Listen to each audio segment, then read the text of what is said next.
नमस्कार दोस्तों, स्वागत है आप सभी के एचपी एग्जाम फेयर्स में।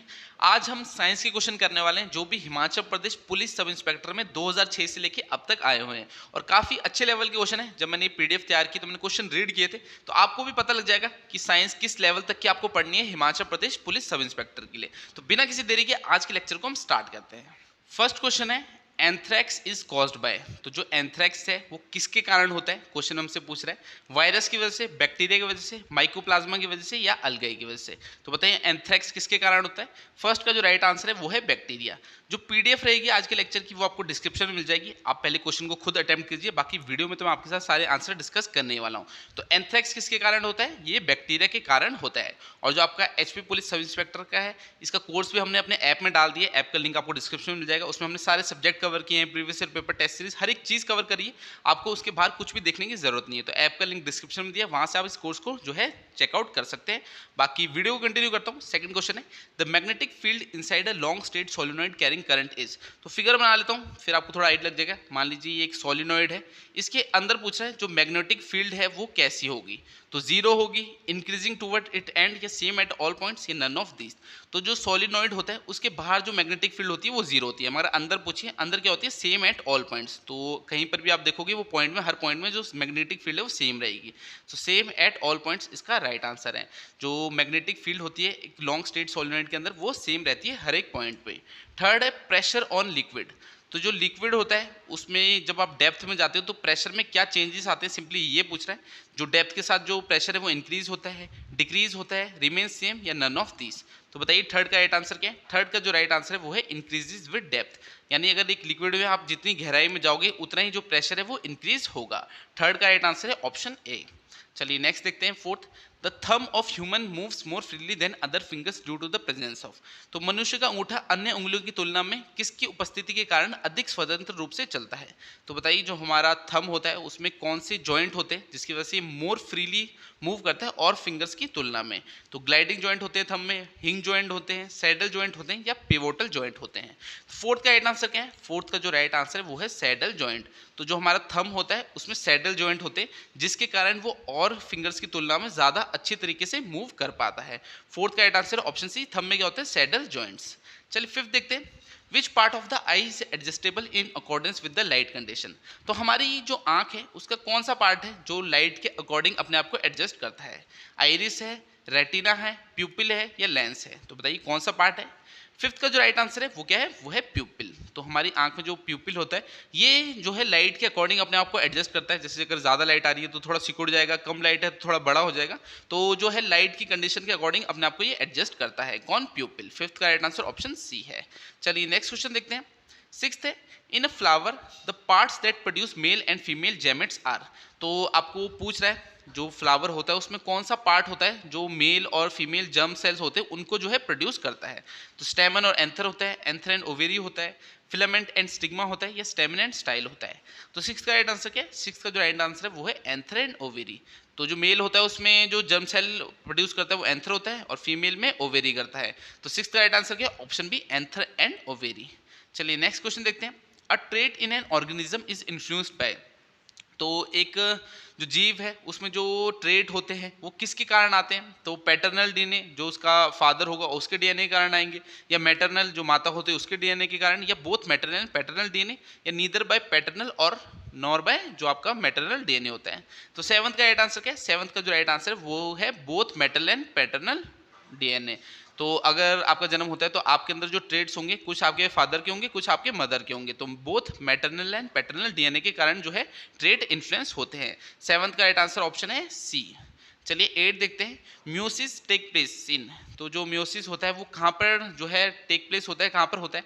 एपिकल मेरिस्टेम में होता है, इंटर कैलरी मेरिस्टेम में होता है, रिप्रोडक्टिव सेल्स में होता है, या वेजिटेबल सेल्स में होता है। तो एट का राइट आंसर क्या है। एट का जो राइट आंसर है वो है रिप्रोडक्टिव सेल्स में। तो मिजोसिस क्या होता है, ये special form of cell division होता है जो कहाँ होता है, रिप्रोडक्टिव सेल्स में होता है। एट का राइट आंसर ऑप्शन सी है। तो साइंस का लेवल आप देख सकते हैं, ऐसा नहीं है कि नॉर्मल क्वेश्चन पूछे, अच्छे लेवल के क्वेश्चन पूछे।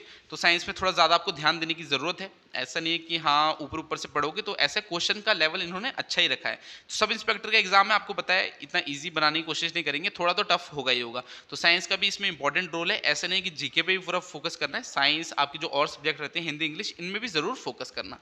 9th है name the blood cell in which nucleus is absent. तो आपको बताना है कौन सा ब्लड सेल है जिसमें न्यूक्लियस ही नहीं होता, तो न्यूक्लियस जो है वो एब्सेंट होता है। लेमोफेसाइट्स में, ब्लड प्लेटलेट्स में, मोनोसाइट्स में या एसिनोफाइल्स में। तो 9th का राइट आंसर क्या है? 9th का जो राइट आंसर है वो है ब्लड प्लेटलेट्स। तो हमारी बॉडी में जो ब्लड प्लेटलेट्स होते हैं उसमें न्यूक्लियस नहीं होता। तो ब्लड सेल कौन सा है जिसमें न्यूक्लियस नहीं होता? वो है ब्लड प्लेटलेट्स। 9th का राइट आंसर ऑप्शन बी है। 10th देखते हैं which of the following is a synthetic polymer. तो आपको बताना है इनमें से जो है सिंथेटिक पॉलीमर कौन सा है। तो बताइए कौन सा है? Cellulose, PVC, proteins, nucleic acid. तो सेलुलोज तो मैं बता देता हूँ आपको, जो ये नेचुरल होता है, जो नेचुरल पॉलीमर होता है वो कौन सा होता है? वो सेलुलोज होता है। मगर इसमें हमसे पूछा था सिंथेटिक पॉलीमर कौन सा है। तो 10th का राइट आंसर है पीवीसी, इसे पॉलीविनाइल क्लोराइड कुछ बोलते हैं। तो सिंथेटिक पॉलीमर कौन सा है? वो है पीवीसी है। बाकी सेलुलोज कैसा है? ये आपका नेचुरल पॉलीमर है। 10th का जो राइट आंसर है वो ऑप्शन बी पीवीसी क्या है? ये सिंथेटिक पॉलीमर है। चलिए नेक्स्ट क्वेश्चन देखते हैं। 11th है the carbohydrate which can not be hydrolysed by the human digestive system. तो आपको बताना है कि कौन सा कार्बोहाइड्रेट है जो ह्यूमन डाइजेस्टिव सिस्टम द्वारा हाइड्रोलाइज नहीं किया जा सकता। तो सेलुलोज, ग्लाइकोजन, स्टार्च या ऑल ऑफ दीज। तो 11th का राइट आंसर क्या है? 11th का जो राइट आंसर है वो है सेलुलोज। तो ये क्या है? सेलुलोज आपको पता है नेचुरल पॉलीमर होता है और जो ह्यूमन डाइजेस्टिव सिस्टम होता है इसे हाइड्रोलाइज नहीं कर पाता। तो 11th का राइट आंसर होगा कौन सा कार्बोहाइड्रेट है जो हाइड्रोलाइज नहीं होता ह्यूमन डाइजेस्टिव सिस्टम द्वारा? वो है सेलुलोज। 11th का राइट आंसर ऑप्शन ए है। 12th है which of the following constitute the genetic material of the cell. तो जो सेल होता है उसका जेनेटिक मटेरियल किससे बना होता है? सिंपली ये पूछ रहा है। प्रोटीन से बना होता है, लिपिड से, कार्बोहाइड्रेट से, ये न्यूक्लिक एसिड से। तो 12th का राइट आंसर क्या होगा? 12th का जो राइट आंसर है वो है न्यूक्लिक एसिड। तो जो जेनेटिक मटेरियल होता है सेल का वो किससे बना होता है? वो न्यूक्लिक एसिड से बना होता है। 12th का राइट आंसर ऑप्शन डी है। 13th है in a dry cell anode consist of. तो एक ड्राई सेल है, मान लीजिए कोई भी ड्राई सेल है, तो उसमें एनोड किस चीज़ से बना होता है? सिंपली ये पूछ रहा है। तो बताइए किससे बना होता है? ग्रेफाइट से, जिंक से, लेड से या कैडमियम से।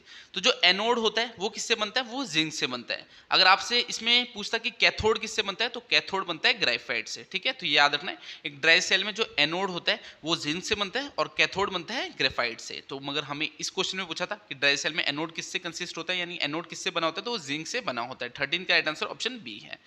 चलिए 14 देखते हैं। An atom bomb works on the principle of. तो जो एटम बॉम्ब होता है वो किस सिद्धांत पर कार्य करता है? आपसे सिंपली ये पूछ रहा है। तो न्यूक्लियर फिजन पे वर्क करता है, न्यूक्लियर फ्यूजन में, अल्फा डीके में या बीटा डीके में। तो 14 का राइट आंसर क्या है? 14 का जो राइट आंसर है वो है न्यूक्लियर फिजन।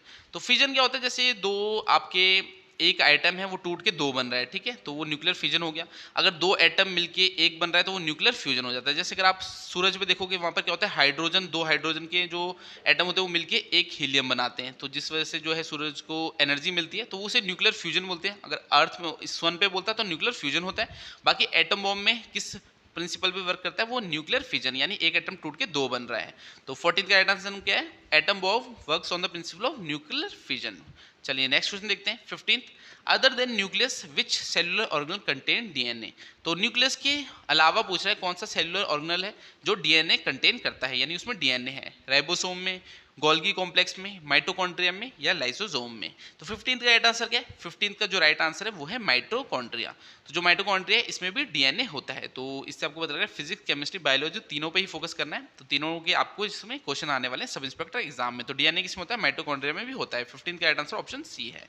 16th है पेट्रोलियम इज रिफाइंड बाय। तो जो पेट्रोलियम है उसे जो है रिफाइन किया जाता है, किसकी प्रोसेस द्वारा किया जाता है? सिंपली प्रोसेस पूछ रहा है, उस प्रोसेस को क्या बोलते हैं? Simple distillation, fractional distillation, steam distillation या वैक्यूम डिस्टिलेशन। तो पेट्रोलियम को रिफाइन जो किया जाता है वो किस प्रोसेस के कारण किया जाता है, किसके द्वारा किया जाता है? 16 का जो राइट आंसर है वो है फ्रैक्शनल डिस्टिलेशन। तो पेट्रोलियम को रिफाइन किसकी प्रोसेस के द्वारा किया जाता है? फ्रैक्शनल डिस्टिलेशन जो प्रोसेस है उसके वजह से जो है वो पेट्रोलियम रिफाइंड होता है। 16 का राइट आंसर ऑप्शन बी है। चलिए 17 देखते हैं। Which of the following statement is not true for a Jio stationery satellite of earth. तो आपको बताना है जो जियो स्टेशनरी सैटेलाइट्स होती हैं उनके बारे में 4 स्टेटमेंट दे रखी है, आपको बतानी है इनमें से कौन सी स्टेटमेंट सही नहीं है। Such a satellite is stationary in space. चलिए ये पहली वाली देखिए हम स्टेटमेंट। दूसरी है its angular speed is equal to that of the earth about its own axis, ये आपकी ठीक दे रखी है। Its time period is 24 hours, हाँ टाइम पीरियड 24 आवर्स का होता है। It revolves around the earth from west to east, हाँ तो वेस्ट टू ईस्ट ये रिवॉल्व करती है। जो इसमें स्टेटमेंट ठीक नहीं दी है वो है such a satellite is stationary in space, तो स्टेशनरी नहीं होती बल्कि ये मूव करती है। तो 17 का राइट आंसर जो आपकी पहली स्टेटमेंट दे रखी है ये गलत दे रखी है जियो स्टेशनरी सैटेलाइट्स के बारे में। चलिए 18 देखते हैं। मायोपिया और short sightedness is corrected bye, तो जो मायोपिया होती है उसे करेक्ट कैसे करते हैं, यानी किसी अगर इंसान को मायोपिया है तो उसको कौन सी जो है लेंस लगाई जाएगी, यानी उसके जैसे मुझे चश्मा लग रखा है तो उसे कौन सी लेंस लगेगी, तो कॉनकेव लेंस लगेगी, कॉन्वेक्स लेंस, सिलेंड्रिकल लेंस या कॉनकेव मिरर। तो बताइए 18 का राइट आंसर क्या है। 18 का जो राइट आंसर है वो है कॉनकेव लेंस, यानी कॉनकेव लेंस लगेगी जिसको मायोपिया है या फिर शॉर्ट साइटनेस, यानी पास का दिखता है दूर का नहीं दिखता, तो मेरे को भी दूर का दिखता नहीं, तो मुझे कौन सी कॉनकेव लेंस मेरे चश्मे में लगी हुई है। अगर बोलता हाइपोमेट्रोपिया है तो कौन सी लेंस लगनी थी, कॉन्वेक्स लेंस लगनी थी, मगर इसमें पूछा मायोपिया यानी शॉर्ट साइटनेस है किसी को तो उसे कैसे करेक्ट करेंगे, कॉनकेव लेंस से जो है वो ठीक करेंगे। 19th है the change of position of an object is known as, तो किसी भी वस्तु की जो स्थिति है उसमें परिवर्तन जो आता है उसे क्या कहते हैं, क्या कहा जाएगा, वेलोसिटी, एक्सेलरेशन, डिस्प्लेसमेंट या नन ऑफ दीज। तो 19th का राइट आंसर क्या है, 19th का जो राइट आंसर है वो है डिस्प्लेसमेंट। ठीक है, तो डिस्प्लेसमेंट कहेंगे जो भी एक वस्तु है उसकी जो पोजीशन में चेंज आता है तो उसे डिस्प्लेसमेंट कहा जाता है। 19th का राइट आंसर ऑप्शन सी है। 20 है the SI unit of heat is, तो जो हीट है उसकी आपको एसआई यूनिट बतानी, कैलोरी, जूल, सेल्सियस या नन ऑफ दिस। तो 20 का राइट आंसर क्या है, 20 का जो राइट आंसर है वो ऑप्शन बी जूल। तो एसआई यूनिट क्या होती है हीट की, वो होती है जूल, तो याद रखना है एसआई यूनिट क्या होती है हीट की, वो है जूल। और अगर आप Himachal Pradesh sub inspector exam का हमसे स्टडी मटेरियल लेना चाहते हैं तो ये मेरा पर्सनल व्हाट्सएप नंबर दे रखा है 7018186561, यहाँ पर आप स्टडी मटेरियल और टेस्ट सीरीज देख सकते हैं। हमने जो कंप्लीट सिलेबस है वो एसआई का कवर कर रखा है, तो इस नंबर पे व्हाट्सएप कर देना, वहाँ मैं आपको एक वीडियो भेजूंगा, उससे आपको आइडिया लग जाएगा कि किस तरह का आपको मटेरियल मिलेगा। बाकी हम अपना नेक्स्ट क्वेश्चन देखते हैं। 21 क्वेश्चन क्या दे रखा है, the vibrations of a string are, तो एक स्ट्रिंग की जो वाइब्रेशन होती है वो कैसी होती है, लॉन्गिट्यूडनल होती है, ट्रांसवर्स होती है, प्रोग्रेसिव होती है या स्टेशनरी होती है। तो जो स्ट्रिंग की वाइब्रेशन होती है वो कैसी होती है, वो होती है ट्रांसवर्स। ठीक है, ट्रांसवर्स कैसी, अगर आपको मैं फिगर बना के दिखाऊं तो ट्रांसवर्स कुछ इस टाइप की होती है, जो आपकी वेव्स होती है, तो इस टाइप की जो वाइब्रेशन है वो स्ट्रिंग से निकलती है, कैसी, ट्रांसवर्स। 21 का जो राइट आंसर है वो है ऑप्शन बी। चलिए 22 देखते हैं। The diaphragm of a telephone are made of, तो टेलीफोन का जो डायफ्राम होता है वो किससे बना होता है, मैग्नेट से, सॉफ्ट आयरन से, thin sheet of any metal या नन ऑफ दिस। तो बताइए जो टेलीफोन का डायफ्राम होता है वो किससे बना होता है। 22 का राइट आंसर क्या है, 22 का जो राइट आंसर है वो है सॉफ्ट आयरन, तो सॉफ्ट आयरन से बनता है टेलीफोन का डायफ्राम। 22 का राइट आंसर ऑप्शन बी है। 23 है the type of radiation emitted by radio active substances are, तो जो रेडियो एक्टिव सब्सटेंसेस होते हैं वो किस तरह की रेडिएशन जो है एमिट करते हैं, अल्फा रेज करते हैं, बीटा रेज, गामा रेज या ऑल ऑफ दिस। तो जो रेडियो एक्टिव सब्सटेंस होते हैं वो तीनों टाइप की रेज आपकी जो है एमिट करते हैं, अल्फा रेज भी करते हैं, बीटा रेज भी करते हैं और गामा रेज भी करते हैं। तो इसका आंसर क्या होगा, ऑल ऑफ दिस, यानी रेडियो एक्टिव सब्सटेंस से किस टाइप की रेडिएशन निकलती है, तीनों टाइप की निकलती है, अल्फा, बीटा एंड गामा, तो ऑल ऑफ दिस इसका राइट आंसर है। 24 है the Interstellar matter is mainly composed of which of the following, तो इंटरस्टेलर मैटर क्या होगा, जो आपके अंतरिक्ष में जो मैटर होते हैं वो किससे बने होते हैं, सिंपली ये पूछ रहा है, तो ऑक्सीजन से, वाटर से, हीलियम से या हाइड्रोजन से। तो 24 का राइट आंसर क्या है, 24 का जो राइट आंसर है वो है हाइड्रोजन। तो अगर आप सन को भी देखोगे, सन में भी क्या होता है, हाइड्रोजन दो एटम मिलके एक हीलियम बनाते हैं, तो हाइड्रोजन जो है आपके मैक्सिमम जो इंटरस्टेलर मैटर होते हैं वो इसी से बने होते हैं। तो 24 का राइट आंसर क्या है, ऑप्शन डी हाइड्रोजन। चलिए नेक्स्ट देखते हैं। Sriharikota the site for rocket launching in India is in which state, तो जो ये श्रीहरिकोटा है जहाँ से जो है रॉकेट लॉन्च किए जाते हैं, ये पूछ रहा है इंडिया की कौन सी स्टेट में है, केरला में है, तमिलनाडु में है, आंध्र प्रदेश में या उड़ीसा में। तो श्रीहरिकोटा कहाँ पर है, ये आपका एपी यानी आंध्र प्रदेश में पड़ता है और यहीं से जो आपके रहे रॉकेट्स लॉन्च किए जाते हैं। तो श्रीहरिकोटा कहाँ है, ये आंध्र प्रदेश में। 25 का राइट आंसर ऑप्शन सी है। 26 है ऑयल और soap film when seen in day light appears coloured because of, तो आपको ऐसे बताता हूँ, जैसे बचपन में हम जो है एक होता नहीं था कि हाँ उसमें डुबाते थे, कुछ झाग जैसा होता था, फिर वो बुलबुले निकालते थे, तो जो बुलबुले होते थे वो कैसे दिखते थे, वो कलर्ड से दिखते थे, जैसे रेनबो जैसे कलर बन रहे होते, तो वो किसके कारण होते थे, रिफ्लेक्शन की वजह से होता था, रिफ्रैक्शन की वजह से, सरफेस एनर्जी की वजह से, इंटरफेरेंस की वजह से। तो 26 का राइट आंसर है वो है इंटरफेरेंस। तो जो इंटरफेरेंस है उसके कारण जो जो बबल्स बनते थे उसमें क्या आपको जो है रेनबो जैसे कलर जो है वो दिखने को मिलते थे, तो इंटरफेरेंस के कारण वो होता है। तो 26 का राइट आंसर ऑप्शन डी है। 27 है for safe driving during rain and fog a driver should use additional, तो अगर फॉग हो रहा है, मान लीजिए फॉग है उसमें आप गाड़ी चला रहे हो, तो आपको जो लाइट है वो कौन सी यूज करनी चाहिए, मिल्की लाइट होनी चाहिए, ब्लू लाइट, येलो लाइट या वॉयलेट लाइट। तो 27 का जो राइट आंसर है वो है येलो लाइट। येलो लाइट क्यों? क्योंकि जो फॉग है उसी ये कट करती है, तो येलो लाइट जो है फॉग को कट करती है। उसलिए जो अगर रेन हो रही हो, फॉग हो रहा था, उस टाइम ड्राइवर को कौन सी एडिशनल लाइट यूज करनी चाहिए? वो है येलो लाइट। तो नीचे फॉग लैम्प बोलते हैं ना, फॉग लैम्प दे रखे हैं, तो वो फॉग लैम्प कैसे होते हैं? वो येलो लाइट होनी चाहिए ताकि वो उसे कट करे, ताकि आपको अच्छे से दिख सके। तो 27 का राइट आंसर ऑप्शन सी है। चलिए 28 देखते हैं। Which of the following is an example of an oxide ore. तो इनमें से आपको बताना है ऑक्साइड ओर का जो है कौन सा उदाहरण है। बॉक्साइट है, मेलेसाइट है, जिंक ब्लेंडे है या जिप्सम है। तो 28 का जो राइट आंसर है वो है बॉक्साइट। तो बॉक्साइट वैसे किसकी ओर है? एल्यूमिनियम ओर का जो है, उससे एक एग्जाम्पल है एल्यूमिनियम ओर का, वो है बॉक्साइट। तो कौन सा एक ऑक्साइड ओर का एग्जाम्पल है? वो है बॉक्साइट। एल्यूमिनियम ओर से जो है आपका बॉक्साइट बनता है। 28 का राइट आंसर ऑप्शन ए है। 29 है हाइड्रोजन बर्न्स विथ। तो जो हाइड्रोजन है वो कैसे जलता है? आपसे सिंपली ये पूछ रहा है, स्मोकी फ्लेम के साथ, येलो फ्लेम के साथ, ब्लू फ्लेम के साथ या पेल येलो फ्लेम के साथ। तो 29 का राइट आंसर क्या है? वो है ब्लू फ्लेम के साथ। तो अगर हाइड्रोजन को जलाया जाए तो वो कैसे जलेगा? वो ब्लू फ्लेम के साथ, यानी ब्लू जो है आपकी ब्लू रंग की जो है फ्लेम उसमें जलेगी। 29 का राइट आंसर ऑप्शन सी है। 30 है ऑर्गेनिक कंपाउंड्स ऑलवेज कंटेन। तो जो ऑर्गेनिक कंपाउंड होते हैं उनमें क्या होता है, क्या जो है वो देखने को मिलता है? तो वो होगा ही होगा, वो कौन सी चीज़ है? कार्बन होगी, ऑक्सीजन, हाइड्रोजन या नाइट्रोजन। तो मैक्सिमम आप ऑर्गेनिक कंपाउंड देखोगे वहाँ पर कार्बन होगा ही होगा। तो जो कार्बन है वो मैक्सिमम ऑर्गेनिक कंपाउंड्स में होता ही, ऑलवेज यानी हमेशा जो है कार्बन होगा ही ऑर्गेनिक कंपाउंड में। 30 का राइट आंसर ऑप्शन ए है। नेक्स्ट क्वेश्चन देखते हैं, और आपको बता दूं जितने भी मैं क्वेश्चन करा रहा हूं ये सारे हिमाचल प्रदेश सब इंस्पेक्टर के एग्जाम में आए हुए हैं। अपनी तरफ से मैं एक भी क्वेश्चन नहीं डाल रहा। तो पीडीएफ में सारे जो क्वेश्चन है वो मैंने 2006 से लेके अभी तक जितने भी सब इंस्पेक्टर के एग्जाम हुए वहां से साइंस के क्वेश्चन लेके इस पीडीएफ में डाले हुए हैं। तो आपको लेवल पता लग रहा होगा किस लेवल तक के क्वेश्चन है वो एचपी सब इंस्पेक्टर के एग्जाम में आते हैं, और आपको अपनी तैयारी का भी पता लग जाएगा। अगर आप मैक्सिमम क्वेश्चन ठीक कर रहे हो तो आपकी तैयारी अच्छी है, और नहीं कर पा रहे हो तो साइंस में थोड़ा फोकस करने की आपको जरूरत है। चलिए हम नेक्स्ट क्वेश्चन देखते हैं। 31 है which glass is used for making lenses and prisms for optical instruments. तो जो ऑप्टिकल इंस्ट्रूमेंट्स होते हैं, जो आपके लेंसेज और प्रिज्म्स होते हैं, उनमें कौन सा ग्लास यूज होता है उन्हें बनाने के लिए? तो आपको बताना है crew glass, flint glass, Pyrex glass या हार्ड ग्लास। तो बताइए लेंसेज और प्रिज्म्स किसके कौन सी ग्लास से बनते हैं? तो 31 का जो राइट आंसर वो है फ्लिंट ग्लास। तो जो आपके लेंसेज और प्रिज्म्स होते हैं ऑप्टिकल इंस्ट्रूमेंट्स के, वो आपके फ्लिंट ग्लास से बनते हैं। 31 का right answer option B, flint glass से आपके लेंसेज और प्रिज्म्स बनते हैं। हमारे टेलीग्राम चैनल का लिंक भी डिस्क्रिप्शन में दिया, उसे भी ज्वाइन कर लेना। हिमाचल प्रदेश में कोई भी लेटेस्ट रिक्रूटमेंट आती है उसकी अपडेट मिल जाएगा, फ्री स्टडी मटेरियल आपको वहाँ पर मिल जाएगा। तो टेलीग्राम चैनल का जो लिंक है वो भी डिस्क्रिप्शन में आपको दे रखा है। 32 है double mode of respiration is found in. तो जो दोहरा श्वासन है वो तंत्र किस में पाया जाता है? लीच में, स्कॉर्पियन में, स्नेल में या अर्थवॉर्म में। तो 32 का राइट आंसर क्या है? 32 का जो राइट आंसर है वो है स्नेल। तो डबल मोड ऑफ रिस्पिरेशन क्या होता है? जैसे उनके जो एयर पास करती है वो लंग से 2 बार करती है, जिसकी वजह से जो ऑक्सीजन है वो डबल जनरेट होता है। तो उसे बोलते हैं डबल मोड ऑफ रिस्पिरेशन। ये किस में मिलता है? ये स्नेल में देखने को मिलता है। 32 का राइट आंसर क्या है? वो है ऑप्शन सी। 33 है kangaroo is mostly found in. तो जो कंगारू है वो अधिकतर कहाँ पाया जाता है? तो सबको पता है कंगारू ऑस्ट्रेलिया में ज़्यादा पाए जाते हैं। तो यहाँ पर जहाँ पर भी ऑस्ट्रेलिया होगा वही राइट आंसर होगा। तो इसका जो राइट आंसर वो है ऑस्ट्रेलिया एंड तास्मेनिया। तो यहाँ पर आपके कंगारू हैं वो मोस्टली फाउंड होते हैं। 34 है a fat soluble vitamin is. तो फैट सोल्यूबल विटामिन बताना है आपको। तो आपको इसका जो राइट आंसर वही बताता हूँ सबसे पहले। फैट सोल्यूबल विटामिन कौन सा है? वो है विटामिन डी। अगर आपको बोलता है कि वाटर सोल्यूबल, जो वाटर सोल्यूबल विटामिन है वो कौन से? वो है BC। तो BC की फुल फॉर्म तो सबको ही पता होती है, पता है ना? तो वैसे ही याद रखना BC जो है आपके कैसे वाटर सोल्यूबल विटामिन है, बाकी जो भी बचते हैं वो कैसे? वो है फैट सोल्यूबल। तो यहाँ देखिए BC पहले ही दे रखा था, तो मुझे पता था वाटर सोल्यूबल तो BC होता है।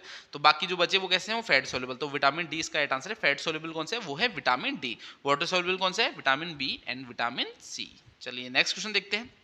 35 है द रिजर्वियर ऑफ आरबीसीज। तो आरबीसी का जो ग्रेवयार्ड है वो किसे कहा जाता है? सिंपली ये पूछ रहा है। तो स्प्लीन है, बोन मैरो है, लीवर है या गॉल ब्लैडर है। तो जो आरबीसी है वो कहाँ डिस्ट्रॉय होते हैं? वो स्प्लीन में जो आपके वो डिस्ट्रॉय होते हैं। तो ग्रेवयार्ड भी बोलते हैं कि जो स्प्लीन आरबीसी का ग्रेवयार्ड है वो किसे बोलते हैं? वो स्प्लीन को ही बोलते हैं। 35 का राइट आंसर ऑप्शन ए है। 36 है the pituitary gland is located at the base of. तो वो पिट्यूटरी ग्लैंड अगर मैं हिंदी में बोलूँ तो क्या बोलेंगे? पीयूष ग्रंथि। तो पीयूष ग्रंथि कहाँ होती है? सिंपली हमसे ये पूछना चाहता है। तो किडनी में होती है, लिवर में, ब्रेन में या पैनक्रियाज में। तो बताइए जो पीयूष ग्रंथि है यानी पिट्यूटरी ग्लैंड है ये कहाँ पर होता है? इसका जो राइट आंसर है वो ऑप्शन सी, ब्रेन में। तो पिट्यूटरी ग्लैंड कहाँ होता है? ये ब्रेन में होता है। 36 का राइट आंसर ऑप्शन सी है। 37 है which of the following diseases is viral disease. तो इनमें से कौन सी डिसीज है आपको बताना है जो एक वायरल डिसीज है? ट्यूबरक्लोसिस, एलिफेंटियासिस या जापानीज एसिफिलिटिस या नन ऑफ दीज। तो 37 का जो राइट आंसर है वो क्या है? वो है जापानीज एनसीफिलाइटिस। तो ये जो आपका एनसीफिलाइटिस है जापानीज, ये क्या है? एक वायरल डिसीज है। 37 का राइट आंसर ऑप्शन सी है। 38 है, sex chromosome in human male is represented by. तो जो सेक्स क्रोमोसोम होते हैं वो मेल में किस तरह रिप्रेजेंट किए जाते हैं? एक्सओ, एक्सएक्स, एक्स वाई या एक्स जेड। तो 38 का राइट आंसर क्या है? 38 का जो राइट आंसर है वो है एक्स वाई। ठीक है, 38 का राइट आंसर एक्स वाई है। जो मेल होते हैं उनमें कौन से क्रोमोसोम होते हैं? एक्स और वाई। और जो फीमेल में अगर आपसे पूछता है, यहाँ पर मेल की जगह फीमेल लिखा होता है, तो उनमें कौन से क्रोमोसोम होते हैं? उनमें एक्स और एक्स होते हैं। तो ऐसा है, जो बच्चा होता है वो आपकी वजह से होता है, यानी लड़कों की वजह से, कि लड़की होगा कि लड़का। ऐसा नहीं कि आप लड़की को ब्लेम करो कि हाँ तूने लड़की को जन्म दिया, तूने लड़के को जन्म दिया। तो वो आप पे डिपेंड होता है। लड़की के पास जो क्रोमोसोम है वो एक्स एक्स ही होते हैं, तो एक्स और वाई जो होते हैं वो मेल के पास होते हैं। तो अगर एक्स गया तो आपका मेल हो गया, वाई हो गया तो सॉरी वाई गया तो मेल हो गया, एक्स हो गया तो फीमेल हो गया। तो ऐसे आपका ये डिपेंड करता है। तो जो है वो मेल पे ही डिपेंड होता है कि लड़का होगा कि लड़की होगा। तो लड़कियों के पास तो एक्स एक्स होता है, जो मेल होता है उनका एक्स वाई होता है। तो क्या सेक्स क्रोमोसोम जो ह्यूमन मेल के पास होता है वो एक्स वाई है। 38 का राइट आंसर ऑप्शन सी है। 39 है, in the electric supply lines in India which parameter is kept constant. तो जो इलेक्ट्रिक सप्लाई होती है इंडिया में, उसमें कौन सा जो पैरामीटर है उसे कांस्टेंट रखते हैं? यानी आपके घरों में जो इलेक्ट्रिक आती है, इलेक्ट्रिसिटी आती है, उसमें कौन सा जो पैरामीटर है वो कांस्टेंट होता है? करंट, वोल्टेज, पावर या फ्रीक्वेंसी। तो 39 का जो राइट आंसर है वो है फ्रीक्वेंसी। तो जो फ्रीक्वेंसी है उसे कांस्टेंट रखा जाता है। जो भी इलेक्ट्रिक सप्लाई इंडिया में घरों तक पहुंचाते हैं उसमें फ्रीक्वेंसी जो है वो कांस्टेंट रहती है। 39 का राइट आंसर ऑप्शन डी है। 40 है, which wave are used in sonography. तो जो सोनोग्राफी है उसमें कौन सी जो है वेव यूज की जाती है? Microwave, sound waves, infrared waves या अल्ट्रासोनिक वेव्स। तो 40 का राइट आंसर क्या है? 40 का जो राइट आंसर है वो है अल्ट्रासोनिक वेव्स। तो सोनोग्राफी में जो है कौन सी वेव्स यूज होती है? अल्ट्रासोनिक वेव्स यूज होती है। 40 का राइट आंसर ऑप्शन डी है। चलिए नेक्स्ट क्वेश्चन देखते हैं। 41 है, who among the following receive Nobel prize twice for the same subject. तो इनमें से कौन से व्यक्ति हैं जिन्हें जो नोबेल प्राइज है वो 2 बार मिला है? यानी एक ही सब्जेक्ट के लिए जो है नोबेल प्राइज 2 बार मिल गया है। तो मैरी क्यूरी, फेडरिक जोलिट या फेडरिक सेंगर या स्टैनली कोहेन। तो 41 का राइट आंसर क्या है? इसका जो राइट आंसर है वो है फेडरिक सेंगर। जो फेडरिक सेंगर है इन्हें केमिस्ट्री का जो नोबेल प्राइज है वो 2 बार मिला है। तो एक ही सब्जेक्ट में जो है 2 बार नोबेल प्राइज मिला है। किसको? फेडरिक सेंगर को मिला है। 41 का राइट आंसर ऑप्शन सी है। 42 है, which one of the following is not a form of stored energy. तो इनमें से कौन सी एनर्जी एक स्टोर्ड एनर्जी का फॉर्म नहीं है? Nuclear energy, potential energy, chemical energy या इलेक्ट्रिकल एनर्जी। तो 42 का राइट आंसर क्या है? इसका राइट आंसर है न्यूक्लियर एनर्जी। ये एक स्टोर्ड एनर्जी की फॉर्म नहीं है जो आपकी न्यूक्लियर एनर्जी होती है। 42 का राइट आंसर ऑप्शन ए है। 43 है, which one of the following is a natural polymer.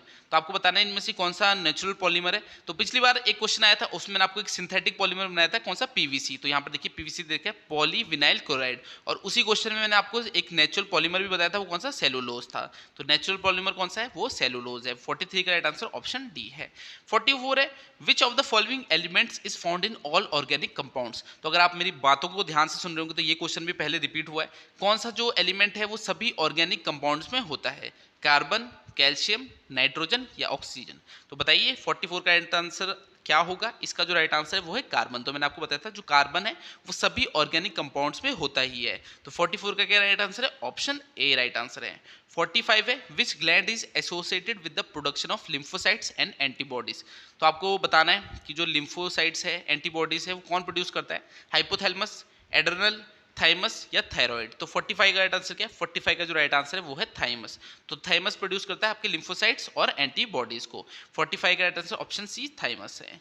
चलिए नेक्स्ट देखते हैं 46, which one of the following petroleum refinery product have the lowest boiling point. तो इनमें से आपको बताना है किसका जो है सबसे लोएस्ट बॉइलिंग पॉइंट है? लुब्रिकेटिंग ऑयल, डीजल, गैसोलीन या केरोसिन। तो 46 का राइट आंसर क्या है? 46 का जो राइट आंसर है वो है गैसोलीन। तो गैसोलीन का क्या होता है? सबसे लोएस्ट बॉइलिंग पॉइंट होता है। इन चारों में जो सबसे लोएस्ट बॉइलिंग पॉइंट है वो गैसोलीन का ही है। 46 का राइट आंसर ऑप्शन सी है। 47 है, which of the vitamin is essential for the red blood cell formation. तो जो रेड ब्लड सेल्स होते हैं उसकी फॉर्मेशन के लिए कौन सा विटामिन जो है वो इंपॉर्टेंट है, एसेंशियल है? थायमिन, फॉलिक एसिड, राइबोफ्लेविन या नायसिन। तो 47 का राइट आंसर क्या है? 47 का जो राइट आंसर है वो है फॉलिक एसिड। फॉलिक एसिड किसे बोलते हैं? ये विटामिन जो आपका विटामिन कौन सा है? B9, उसे बोलते हैं फॉलिक एसिड। तो विटामिन B9 एसेंशियल है आपकी रेड ब्लड सेल फॉर्मेशन के लिए और उसे फॉलिक एसिड भी बोलते हैं। तो फॉलिक एसिड क्या है? एसेंशियल है जो आपके आरबीसी होते हैं रेड ब्लड सेल उसकी फॉर्मेशन के लिए। 48 है, which one of the following animal is cold blooded. तो आपको बताना है इनमें से ठंडे खून वाला जो जानवर है वो कौन सा है, डॉल्फिन है, शार्क है, वेल है या पर्पोइज है। टॉर्टोइज होना चाहिए था। 48 का राइट आंसर क्या है, 48 का जो राइट आंसर है वो है शार्क। तो शार्क क्या है, एक कोल्ड ब्लडेड एनिमल है। 48 का right answer option B, shark क्या है, कोल्ड ब्लडेड एनिमल है। 49 है, which one of the following imparts yellow colour to urine in humans. तो जो यूरिन निकलता है हम करते हैं तो उसमें जो येलो कलर होता है वो किसकी वजह से होता है, बाइल सॉल्ट्स, लैम्फ, कोलेस्ट्रॉल या यूरोक्रोम। तो इजी सा ही क्वेश्चन है, इसका राइट आंसर क्या है, यूरोक्रोम। तो हमारे यूरिन में जो यूरोक्रोम होता है उसकी वजह से जो है येलो कलर उसको मिलता है। 49 का राइट आंसर क्या है, ऑप्शन डी। 50 है, saffron is obtained from which parts of plant. तो जो सेफ्रॉन होता है, केसर होता है, वो पौधे के किस भाग से प्राप्त होता है, लीफ से, स्टेम से, स्टिग्मा स्टाइल से, नन ऑफ दिस से। तो 50 का राइट आंसर क्या है, 50 का जो राइट आंसर है वो है स्टिग्मा स्टाइल। तो केसर पौधे की किस पार्ट से मिलता है, स्टिग्मा एंड स्टाइल से मिलता है। सेफ्रॉन किस पार्ट से मिलता है, स्टिग्मा एंड स्टाइल से। तो आज हम हिमाचल सब इंस्पेक्टर के इतने ही साइंस के क्वेश्चन करने वाले हैं। वैसे तो पीडीएफ मैंने पूरे क्वेश्चन डाल दिए आज तक जितने भी आए, तो आप देख सकते हैं क्वेश्चन तो शायद 150 के करीब होंगे आज तक जितने भी क्वेश्चन आए, तो सारे इसमें डाल दी। जो पीडीएफ है ये मैं अपने पेड स्टूडेंट्स को देता हूँ, तो ऐप का लिंक डिस्क्रिप्शन में दिया, वहाँ अगर आप हमारा सब इंस्पेक्टर का कोर्स ज्वाइन करते हो तो वहाँ पर आपको ये पीडीएफ्स मिल जाएगी। बाकी previous year paper, test series, जो आपके रिकॉर्डेड लेक्चर हैं, वो सब कुछ हमने डाल रखा है। तो एक ही जगह आपको कंप्लीट सोर्स मिलेगा सब इंस्पेक्टर की तैयारी का। और ऐसा है पिछले कई सालों में हमारे डिफरेंट स्टूडेंट्स हिमाचल के डिफरेंट एग्जाम्स निकाल भी चुके हैं। तो अब आपकी बारी है, अगर आप अपनी तैयारी को और स्टूडेंट से बेहतर करना चाहते हैं तो नीचे हमारे ऐप का लिंक दिया हो, उसे डाउनलोड करना और एक बार कोर्सेज को चेकआउट जरूर करना। बाकी मैं आपसे अगली क्लास में मिलूंगा, तब तक के लिए शब्बा खैर, थैंक यू।